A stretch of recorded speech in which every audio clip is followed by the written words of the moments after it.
បាទជំរាបសួរខ្ញុំឈ្មោះណាប់អេមនៅភ្នំពេញនេះហើយបាទ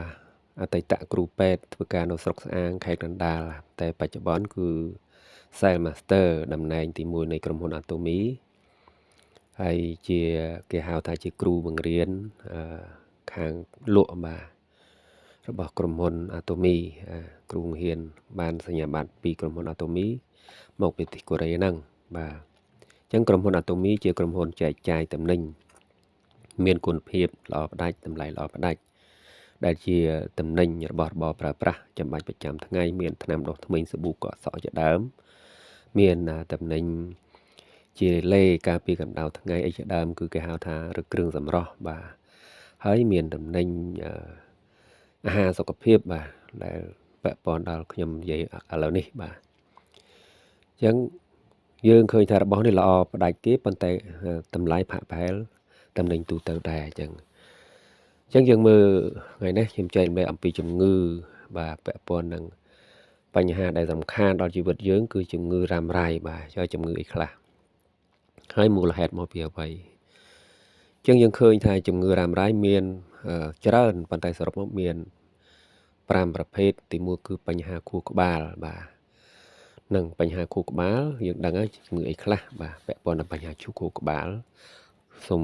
សិក្សាស្វែងយល់ជាមួយគ្នាបាទប៉ុន្តែពេលនេះខ្ញុំនិយាយខ្លីសិនបាទទី2បញ្ហាមហារីកបាទពាក់ព័ន្ធនឹងមហារីកដុំឆ្លូតដុំកាយអីហ្នឹងនិងដុំគិះ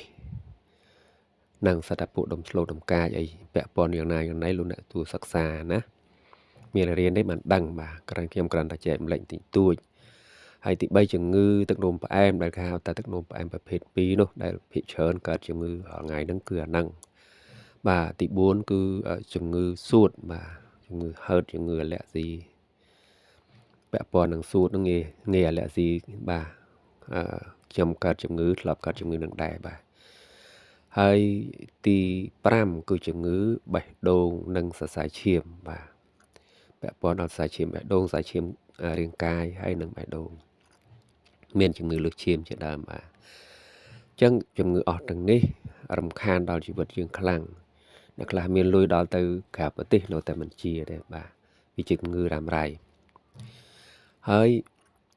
មូលហេតុនៃជំងឺនេះយើងឃើញរូបភាពខាងលើមានរូបភាព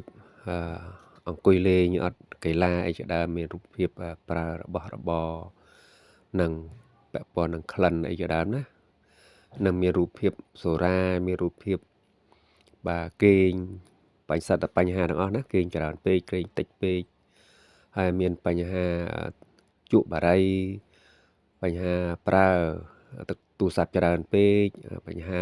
បរិភោគនៅភេសជ្ជៈមានស្ករច្រើនបាទនៅខាងក្រៅណាអត់ស្តង់ដារសុខភាពទេអញ្ចឹងនេះជាមូលហេតុធ្វើឲ្យកើតជំងឺទាំង5នេះបើសិនជាលោកអ្នកចង់ការពីបញ្ហាជំងឺរំខានដល់ជីវិតអនាគតលោកអ្នកកាត់បន្ថយបញ្ហាមូលហេតុទាំងអស់ហ្នឹងទៅបានហើយបាទពីគ្រោះជាមួយគ្រូពេទ្យឬក៏អាចឆាតមកសួរខ្ញុំណានិងខ្ញុំអាចមានចែកចម្លែកបានខ្លះដែរណាអញ្ចឹងបើសិនជាយើងនៅដោះស្រាយបញ្ហានៅតែកើតជំងឺនឹងអ្នកដែលកើតជំងឺហើយយើងក៏ត្រូវតាទៅពេទ្យជាប្រចាំដែរបាទតាមវិជ្ជាបញ្ជាហើយមួយវិញទៀតបើនៅតែមិនបាត់លោកអ្នកចង់ជាដាច់យើងឃើញថាមានអ្នកជាដាច់ជាច្រើនដែលលោកអ្នកប្រើអាហារសុខភាព Atomy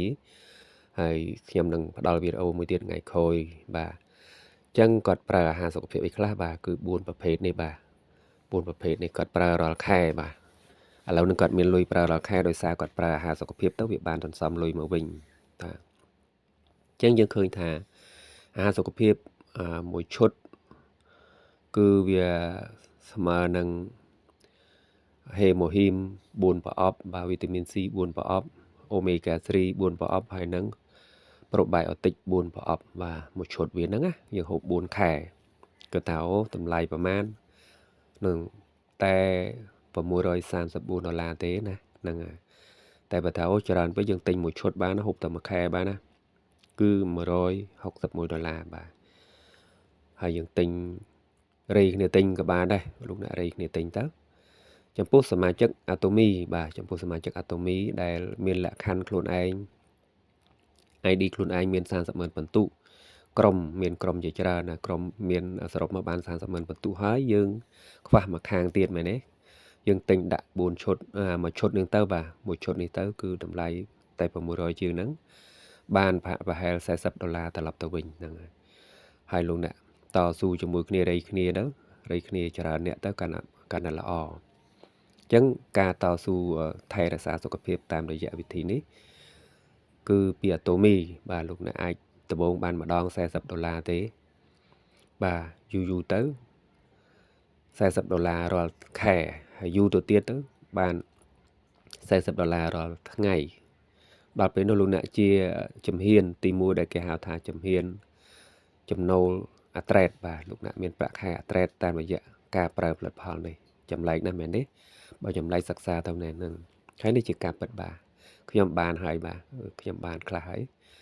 អាចចាយមកគ្រប់បាទមិនទាន់អូតូក៏អាចបានខ្លះដែរ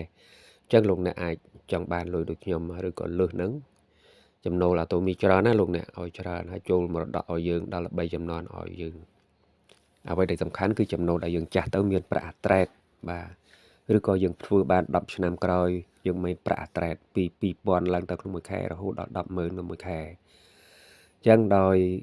មានការចម្ងល់ហើយក៏ប្លែកលោកអ្នកអាចសិក្សាខ្លួនឯងណាបើអត់សិក្សាគឺខកឱកាសហ្នឹងនេះគ្រាន់តែជាដំណឹងជាការចែករំលែកប៉ុណ្ណោះអរគុណជំរាបលា